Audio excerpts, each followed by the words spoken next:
Can I dance with you? My ex is in the back. Emma Collins heard her own voice before she realized she was speaking. The sentence trembled in the air, fragile and absurd, yet somehow too late to take back. The man she'd spoken to turned. He was tall, dressed in a black tuxedo that fit as if it had been made for him. The low light from the chandeliers caught the edges of his jaw, sharp and calm. His eyes flickered with surprise, not annoyance, before a faint, curious smile curved his lips. Should I take that as an invitation or an emergency? Emma swallowed. Both, actually. They were standing at the edge of the ballroom inside the Grand Meridian Hotel, surrounded by the gentle hum of violins and the polished laughter of Chicago's elite. Every corner gleamed with crystal and gold. Waiters moved like clockwork, glasses clinking, dresses shimmering under the light across the room. Her ex, Derek Hale, was laughing with his new girlfriend, their hands intertwined as if their relationship had never left ashes. Emma felt the familiar tightening in her chest, that invisible weight pressing down. She didn't come here to see him. She'd been assigned to help manage the charity gala's PR, but fate, as usual, had a cruel sense of humor. I just need to look like I'm Fine, she said under her breath. For 5 minutes. The man studied her for a second longer. Then, without another word, he offered his hand. 5 minutes. I can do that. His tone was even, steady, as if he'd just agreed to something far simpler than rescuing a stranger's pride. Emma placed her hand in his. His palm was warm, his movements deliberate, patient. As he led her onto the dance floor, the world shifted, the orchestra swelled. The floor beneath them gleamed like water. You're trembling, he murmured, as his hand rested gently at her waist. I Haven't danced in years, she whispered. Then just follow my lead. Their steps found rhythm quickly. surprisingly natural. For a moment, the sting of memory dulled, replaced by the soft sweep of music and the steady cadence of his breath. "Is he still watching?" he asked quietly.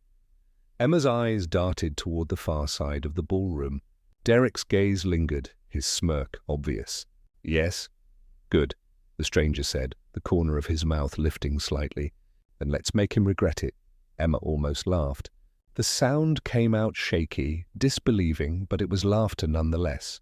"The first real one in months. You're enjoying this, aren't you?" She teased. "Maybe," he replied. "But mostly I'm impressed. You walked straight up to a stranger and asked him to save you. That's brave. Or desperate. Sometimes," he said softly. "They're the same thing." The waltz came to an end.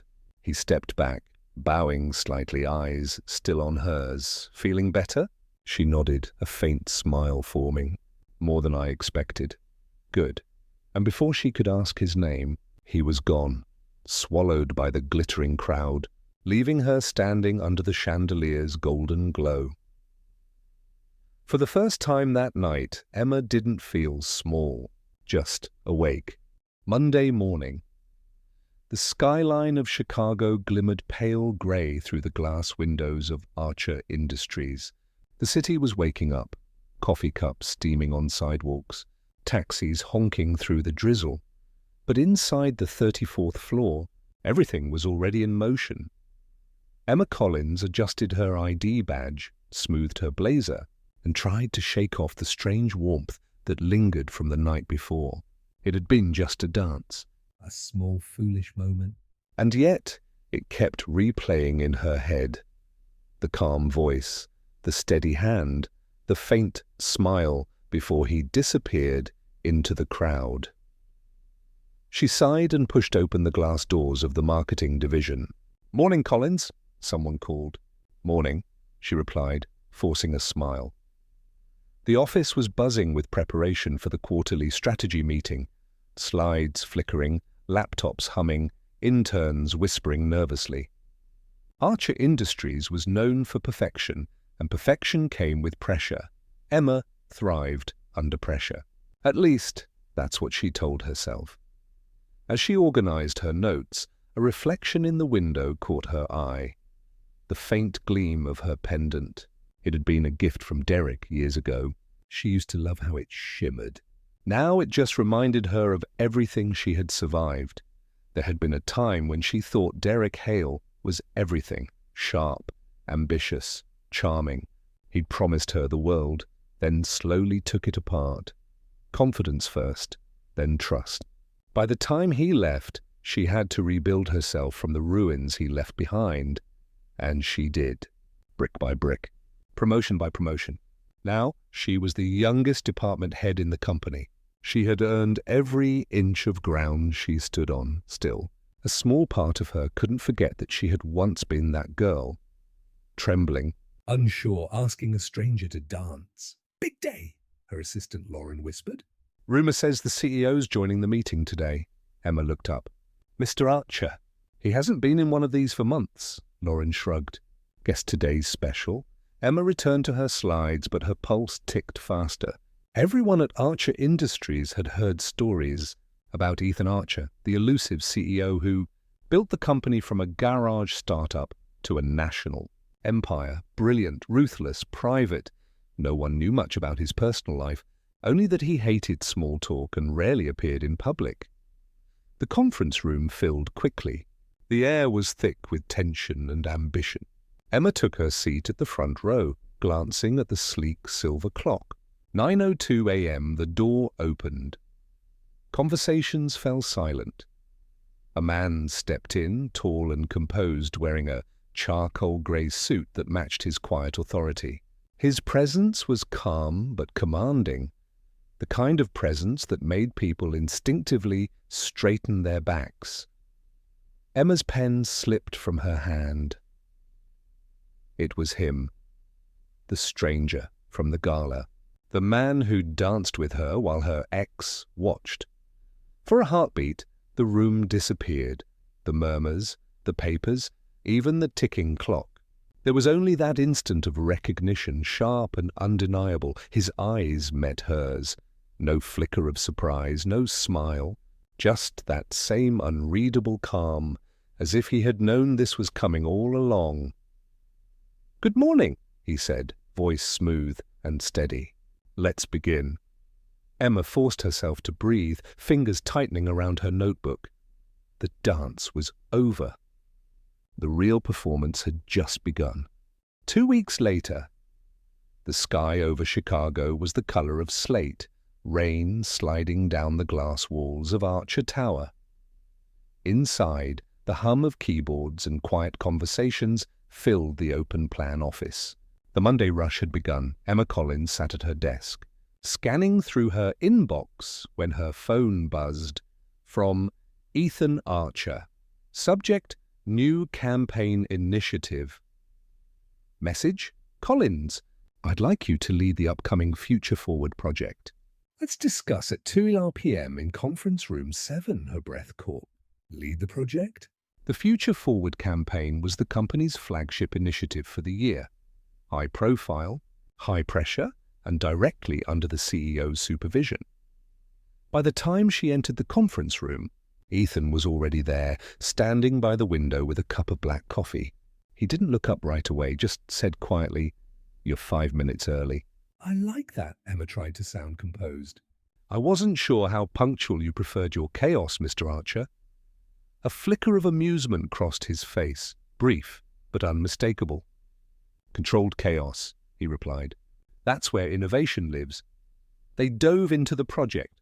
Brand structure, partnerships, campaign tone.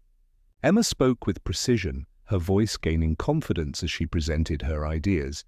Ethan listened without interruption, occasionally nodding, occasionally asking questions that went deeper than strategy. By the end of the meeting, he said simply, "You'll lead. You have clarity, others don't." That became the start of their unspoken arrangement. Over the next few weeks, late nights turned into quiet collaborations. They reviewed scripts, branding decks, and ad mock-ups side by side. Sometimes hours passed without a word, the kind of silence that wasn't uncomfortable, but grounding. Emma began to see the man behind the title. Ethan was disciplined almost to a fault, but there was something deliberate in the way he listened, as though he wasn't just hearing her words, but measuring the meaning behind them. Once, during a late review session, she caught herself watching him while he read. His tie was loosened, sleeves rolled up, the edge of fatigue softening his usual composure. When he finally looked up, she panicked and pretended to focus on her notes. "Something wrong?" he asked. "No," she said quickly. "Just thinking about the gala." "I hope that night didn't cause trouble for you." He leaned back, studying her for a long moment. Then his voice dropped, low and even. "That dance wasn't chaos," he said. "It was clarity." The words lingered between them like the faint echo of a melody neither could turn off. Emma looked down, her pulse unsteady. "Clarity about what?" He smiled faintly, not answering. "You'll figure it out." From that night on, the rhythm of their work shifted. There were still boundaries, the professionalism, the titles, the quiet restraint. But beneath it, something subtle had begun to move. Ethan found himself glancing toward her desk more often than he intended.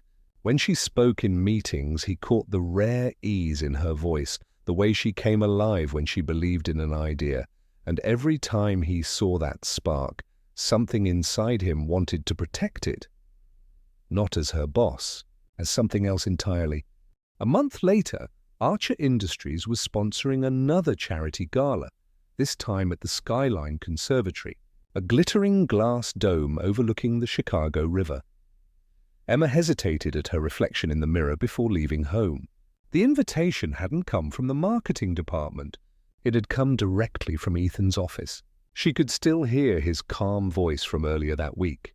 "I'd like you to accompany me, Collins. It's good for our division to be represented, and I trust your judgment." Now, walking into the ballroom beside him, she wondered if the way he said trust had meant more than it sounded.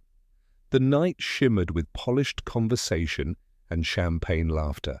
Emma tried to stay composed, focusing on the event's agenda, but her pulse raced every time Ethan leaned slightly toward her to explain a name or greet a guest. His presence, steady and grounding, made her feel visible again. Not as an assistant, but as an equal, until she heard that voice. Emma.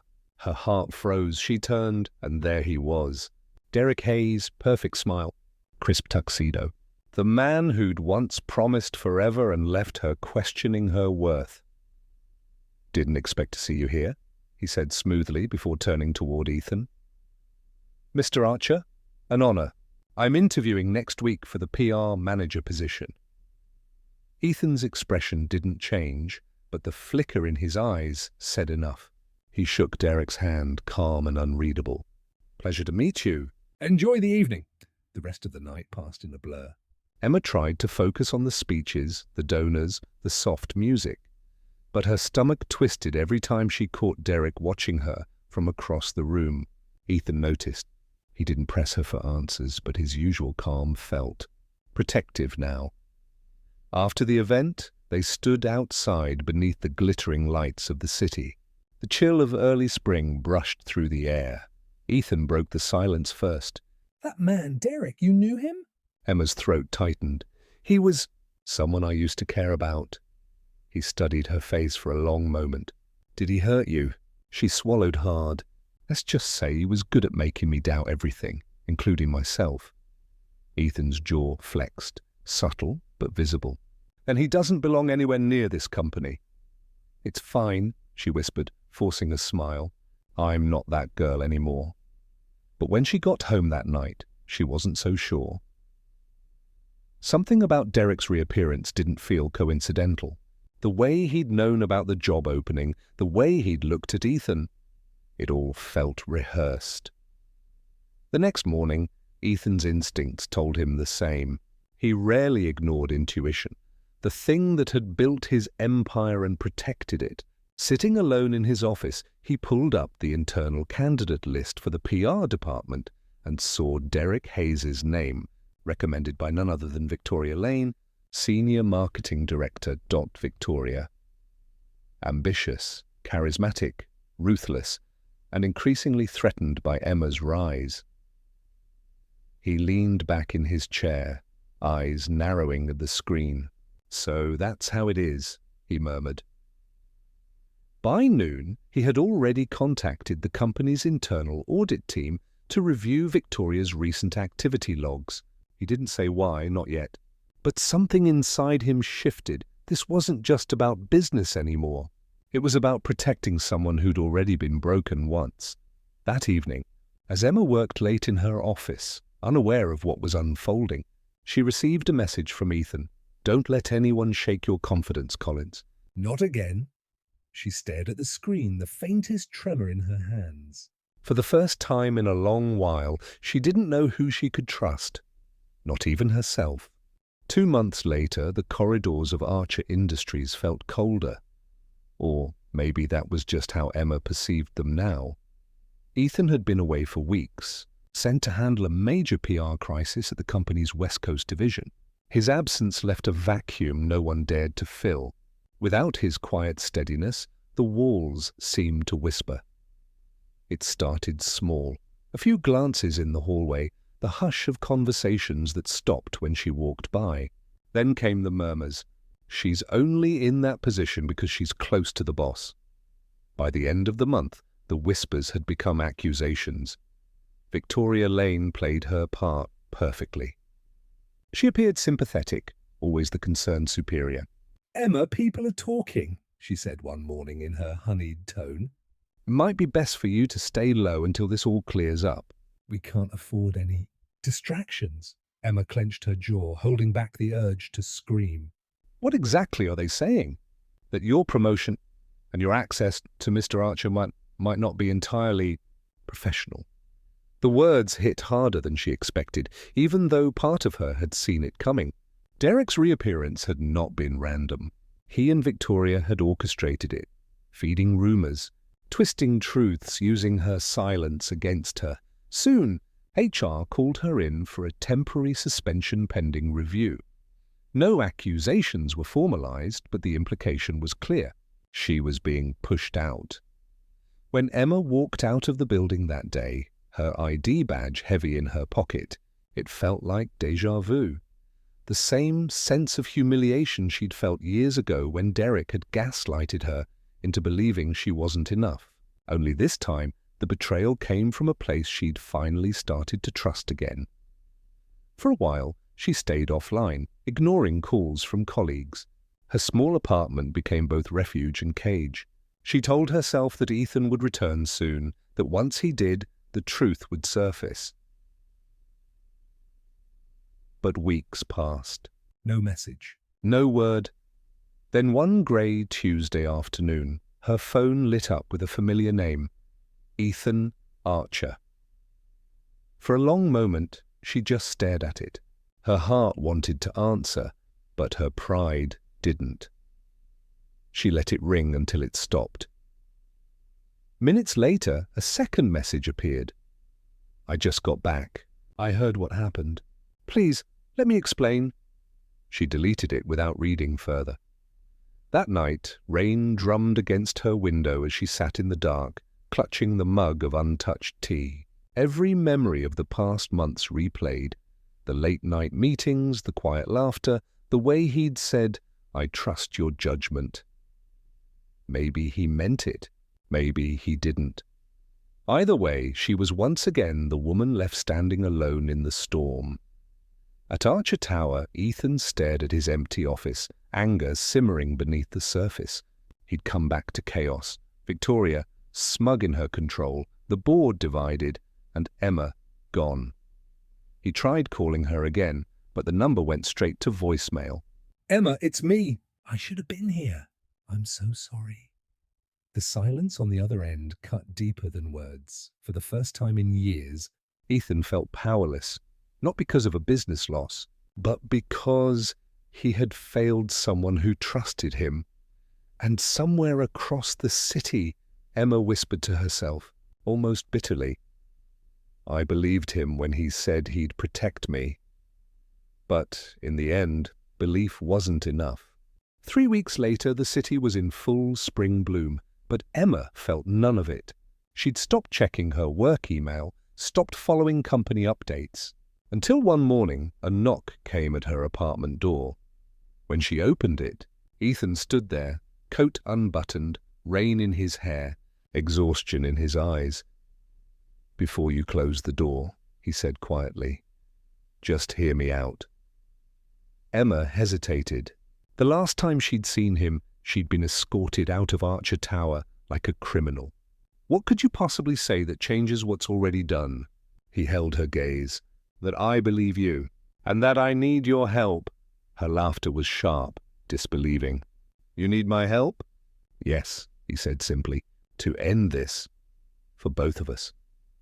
Something in his tone, steady, resolute, made her pause. They sat across from each other in her small kitchen. Ethan explained everything.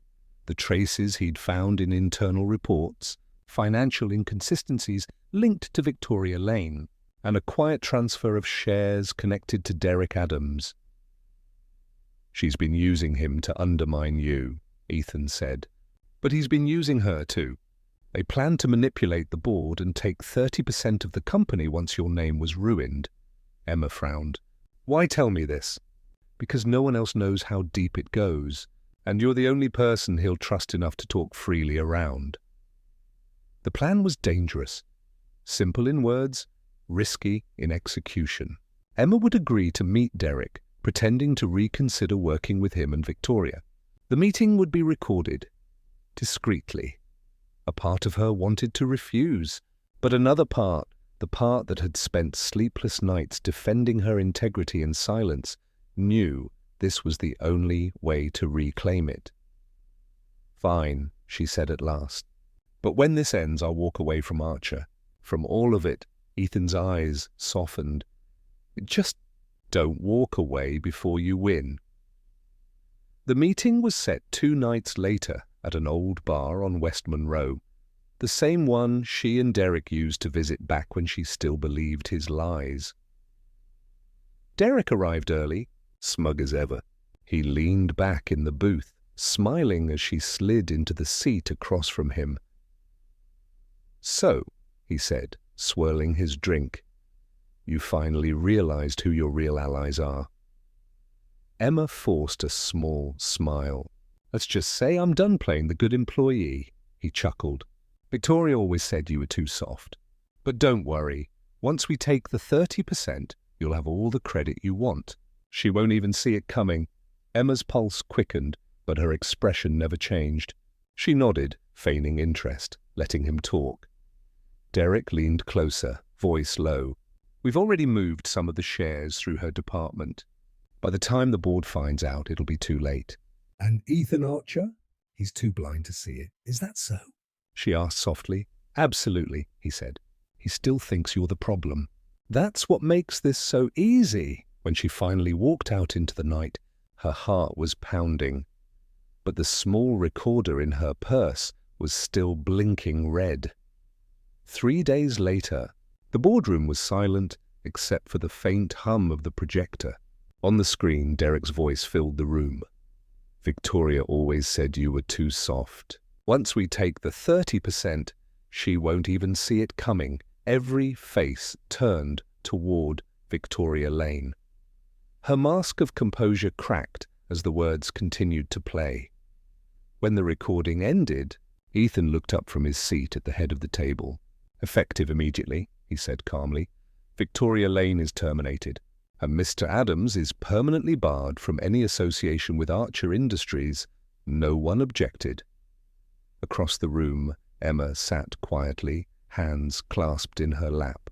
For the first time in months, the weight on her chest lifted. Not because she'd been vindicated, but because she'd fought back and won. When the meeting adjourned, Ethan caught her eye. "Justice?" he said softly. "Looks good on you," she smiled faintly. "It's exhausting, but I'll take it." And for the first time since that fateful dance, she finally felt like herself again. Not the woman defined by whispers or pity, but by truth. 3 months later, Archer Tower looked different, brighter, warmer, as if the walls themselves had learned how to breathe again. The company had weathered its storm. And at the heart of its revival stood Emma Hayes. She wasn't just reinstated, she'd been promoted. Now, Chief Marketing Officer and Director of the Eleanor Foundation, a new philanthropic branch dedicated to helping women start their own businesses. Her first gala, hosted under glittering chandeliers at the Conrad Ballroom, was a night she would never forget. Standing backstage, Emma adjusted the silver bracelet on her wrist, the one Ethan had given her when the board voted her in. The inscription inside read, "For the woman who rebuilt more than a brand." Her voice was steady as she stepped up to the podium. "This foundation," she said, her gaze sweeping the room, "isn't about charity. It's about second chances, the kind I once thought I didn't deserve." The applause that followed felt like a full circle closing. When the speeches ended and the music began, the crowd flowed onto the dance floor. Emma stayed near the edge, watching guests laugh, sway, and celebrate. She was content to observe until a familiar hand extended into her view. Ethan stood before her, dressed in a charcoal suit, a soft smile tugging at his lips. "Could you dance with me?" he asked gently. She raised an amused brow. "Is there an ex watching this time?" He chuckled. "No, not because of any ex watching, but because there's nowhere else I'd rather be." Her laughter was soft, genuine, the kind that reached her eyes. She took his hand. They moved together onto the floor, the music swelling around them, slow, deliberate, every step syncing with the memory of that night months ago at the Grand Meridian Hotel. Only now, there were no lies to hide behind, no wounds still bleeding. Just two people who had walked through fire and found peace on the other side. "You know," she whispered, "the last time we danced, I was just trying to survive the night." Ethan smiled. "And now?" "Now," she said, meeting his eyes, "I think I'm finally living it." He pulled her closer, their movements gentle but sure. Around them, the ballroom shimmered in golden light, guests fading into a blur as if the universe itself had dimmed to make space for them. For a long moment, there was nothing but silence between heartbeats. Then Ethan spoke, voice low, certain. "I used to think success was about control. But then you walked into my life and proved it's about courage." Emma smiled faintly. "And I used to think healing meant forgetting. Turns out it's about finding someone who helps you see the past differently." He leaned in, forehead resting lightly against hers. "Then I'm honored to be that someone." When the final notes of the waltz faded, they didn't step apart. The applause around them rose, warm and distant, but neither of them heard it. To everyone else, they looked like a perfect picture of power and grace, the CEO and his CMO leading the company into a new era. But to them it was simpler than that. It was just two souls who had finally stopped running. From pain, from fear, from each other. As the lights dimmed and the cameras flashed, Emma looked up and whispered, "Some stories don't need rewriting. Just the right ending," Ethan smiled. "Then let's write ours. Together." And they danced on, bathed in soft gold as the world around them faded into quiet wonder. Proof that even in the heart of chaos, love could find its rhythm again.